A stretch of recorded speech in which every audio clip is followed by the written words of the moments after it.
Hello friends, welcome to our channel. Please like my video, subscribe to my channel. ఆకుకూరలు పెంచే పద్ధతి. ఆకుకూరల్ని ఇలా నాటండి, ఒక్క మొక్క కూడా పడిపోకుండా చక్కగా వస్తాయి. ఇప్పుడు నేను ఈ వీడియోలో చూపించే పద్ధతిలోనే మీరు ఆకుకూరలు వేసుకోండి. ఇలాంటి హార్వెస్ట్లు మీరు తీసుకోండి. ఇక్కడ చూస్తున్నారు కదా ఎంత చక్కగా వచ్చాయో, ఒక్క మొక్క కూడా పడిపోకుండా ఎంత నిటారుగా వచ్చాయో. ఇలా రావాలంటే ఎలా పడితే అలా వేయకూడదు ఆకుకూరలు అనేది. అది పాలకూర కావచ్చు, కొత్తిమీర కావచ్చు, తోటకూర కావచ్చు, ఏ ఇతర ఆకుకూరలైనా సరే ఒకే పద్ధతిలో వేసుకుంటారనుకో చక్కగా జర్మినేట్ అయ్యి ఇలాంటి హార్వెస్ట్లు మీరు తీసుకుంటారు. స్కిప్ చేయకుండా వీడియో చూడండి. నేను ఎలా అయితే నాటుకున్నానో, సాయిల్ మిక్సింగ్ ఎలా చేసేసుకున్నానో, సీడ్స్ ఎలా నాటాను, మెయిన్ దానికి ఇప్పుడు ప్రిపరేషన్ ఎలా చేసుకోవాలో చూద్దాం ఫ్రెండ్స్. చాలా ముఖ్యమైన టిప్స్ కూడా ఉంటాయి. ఇక్కడ చూడొచ్చు మీరు, చాలామంది కోకో పీట్ వాడుతూ ఉంటారు సాయిల్ మిశ్రమంలో. నేను గత 2-3 ఇయర్స్ నుంచి అయితే ఈ వరి పొట్టే వాడుతున్నాను. ఇది నేను ఊరు నుండి తీసుకొచ్చాను. ఇది వచ్చేసి ఇసుక స్టాండ్, ఇది కూడా చాలా అవసరం. ఆకుకూరలకైతే మెయిన్ కంపల్సరీగా ఉండాలి. ఇందులో వర్మీ కంపోస్ట్తో కలిసిన ఇది మొత్తం సాయిల్ అన్నమాట. అంటే నేను కిచెన్ వేస్ట్ వేసేసి ఇది డైరెక్ట్ మట్టి 2 కలిపి చేసేసింది. ఇందులో కౌడంగ్ కూడా ఉంది. అంటే కౌడంగ్ అనేది ఆప్షనల్. ఇది వచ్చేసి వేపపిండి. వేపపిండి కూడా చాలా, ఏ మొక్కలు పెట్టుకున్నా సరే వేపపిండి కలిపేసి పెట్టుకోండి. ఎటువంటి పురుగులు ఇలాంటివి లేకుండా, మళ్ళీ మొక్కల్ని పాడు చేయకుండా క్రిమి కీటకాలు వేపపిండి అనేది చాలా బాగా పనిచేస్తుంది. వేపపిండి, బూడిది కూడా. అది నేను పెద్ద మొక్కలు పెట్టుకునేటప్పుడు బూడిది కలిపి చేశాను. అది కూడా మీకు మరొక వీడియోలో చూపిస్తాను. ఇప్పుడు ఈ 4టిని కూడా మొత్తం కింద వేసేసి చక్కగా ఈ మట్టి మిశ్రమంని చేసేసుకోవాలి. చాలామంది ఇప్పుడు నర్సరీలో కోకోపీట్ తెచ్చుకుంటారు. అంత డబ్బులు పెట్టి తెచ్చుకోని అవసరం లేదు. ఒక్కసారి ఈ వరి పొట్టు వేసుకున్నారనుకో 2-3 ఇయర్స్ కూడా మట్టి అయితే గుల్లగా ఉంటుంది. ఇంకా మళ్ళీ కలపాల్సిన అవసరం లేదు. అది మట్టి మళ్ళీ మొక్కలు మార్చినప్పుడు, మొక్కలు పెట్టేటప్పుడు ఆ సాయిల్ని ఎండపెడితే సరిపోతుంది. ఇప్పుడు ఈ మట్టిని, ఇసుక అండ్ వరి పొట్టు వేసాను. ఈ 3 వేసి అందులో వేపపిండి కూడా వేసేసి వాటిని మొత్తం కింద నుంచి పై వరకు సాయిల్ మిశ్రమం అనేది మొత్తం కలిపేయాలి. చక్కగా నీట్గా అన్ని వైపులా కలిసిన తర్వాత మనము ఏ టబ్లలో అయితే మనము ఆకుకూరలు వేసుకోవాలనుకుంటున్నామో వాటిలో ఫిల్ చేసేసుకోవాలి. నేనైతే ఇందులో కూడా కొంచెం ఫిల్ చేశాను. మన గార్డెన్లో ఉండే చెత్త అంతా కూడా మళ్ళీ కంపోస్ట్గా కావడానికి ఇంట్లో కొంచెం వేసేసి అడుగున మొత్తం కవర్లు పెట్టేశాను. అందులో మొత్తం చెత్త వేసేసి కొంచెం పైనుండి మట్టేసి పక్కన పెట్టాను. ఇప్పుడు 3 టబ్లు తీసుకొని దాంట్లో కొంచెం ఇప్పుడు మనం చేసేసి పెట్టుకున్న మిశ్రమం ఏదైతే ఉందో, అయితే పూజకు వాడిన పువ్వులు ఇవన్నీ చాలా ఎక్కువగా ఉన్నాయి.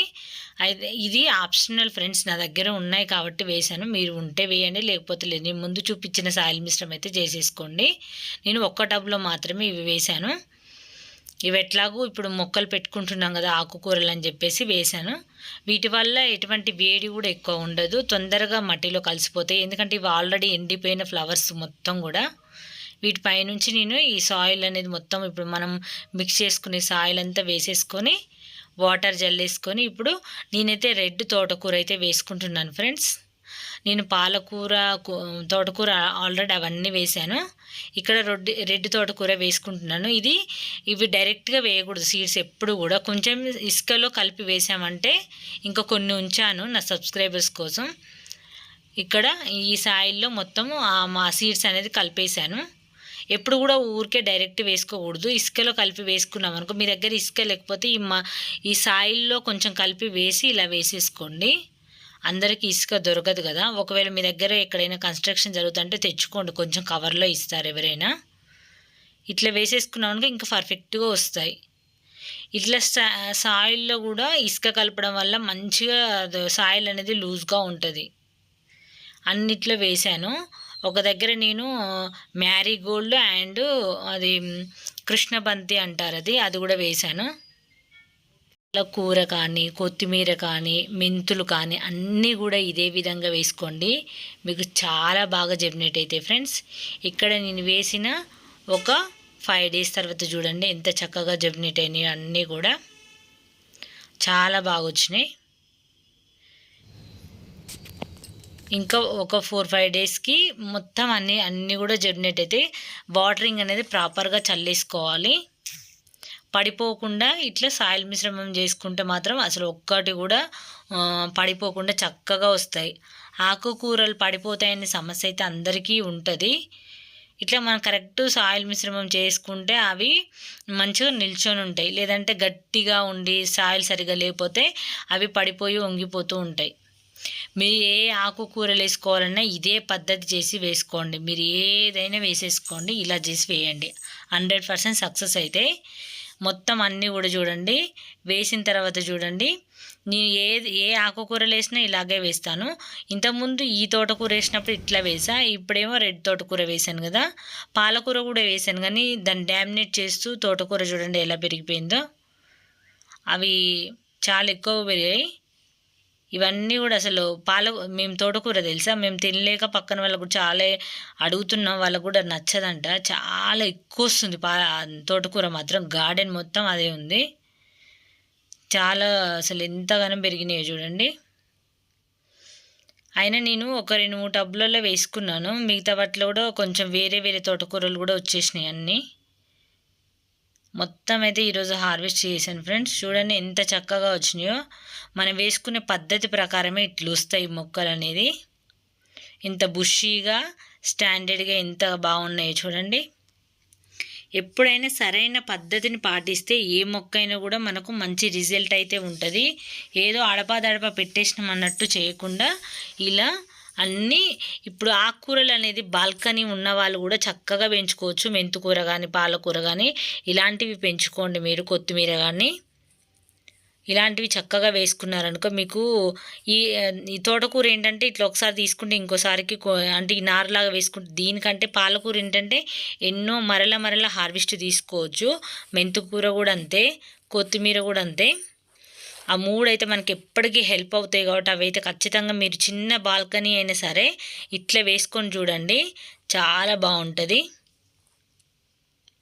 నాకు తోటకూరకైతే ఎప్పుడైనా అసలుకు ఎప్పటికీ ఎనీ టైం ఉంటూనే ఉంటుంది గార్డెన్లో.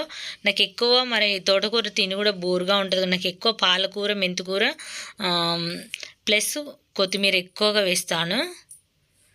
ఇప్పుడు ఇంకా మళ్ళీ ఒక 15 డేస్ తర్వాత అవి కూడా మొలకెత్తుతాయి, అవి కూడా చూపిస్తాను. ఇవేమో ముందు వేసాను కాబట్టి ఇవి తొందర వచ్చినాయి. ఎంతైనా పాలకూర అనేది కొంచెం లేట్గా టైం పడుతుంది, తోటకూర అంత ఫాస్ట్గా రాదు. అది చిన్న చిన్న మొలకలు ఉన్నాయి. ఇప్పుడైతే చూడండి ఇంత హార్వెస్ట్ కూడా చేశాను నేను. ఇదంతా కూడా లేతది తెలుసా. లేతప్పుడు మనం హార్వెస్ట్ చేసుకున్నాం అనుకో చాలా టేస్ట్ కూడా చాలా బాగుంటుంది ఫ్రెండ్స్. ఇది పెసరపప్పులో కానీ లేదంటే ఉల్లిపాయలు కోసి ఇట్లా తోటకూరలాగా కర్రీలాగా కానీ చేసుకున్నారనుకో చాలా బాగుంటుంది. దేంట్లోకైనా అన్నంలో కానీ చపాతీలో కానీ చాలా చాలా బాగుంటుంది. ఎండుమిర్చి వేసి చేసేసుకోండి, చాలా బాగుంటుంది. మా ఇంట్లో అయితే ఇంత లేత తోటకూర అయితే హార్వెస్ట్ చేశాను ఫ్రెండ్స్. చాలామందికి ఆకుకూరలు నాకు లాస్ట్ ఇయర్ చాలామంది అడిగారు మా ఆకుకూరలు అస్సలు సరిగా రావట్లేదని. ఇలా చేయండి ఫ్రెండ్స్. ఇది ఫ్రెండ్స్, ఈ వీడియో నచ్చినట్లయితే లైక్ చేయండి, ఛానల్ని సబ్స్క్రైబ్ చేసుకోండి.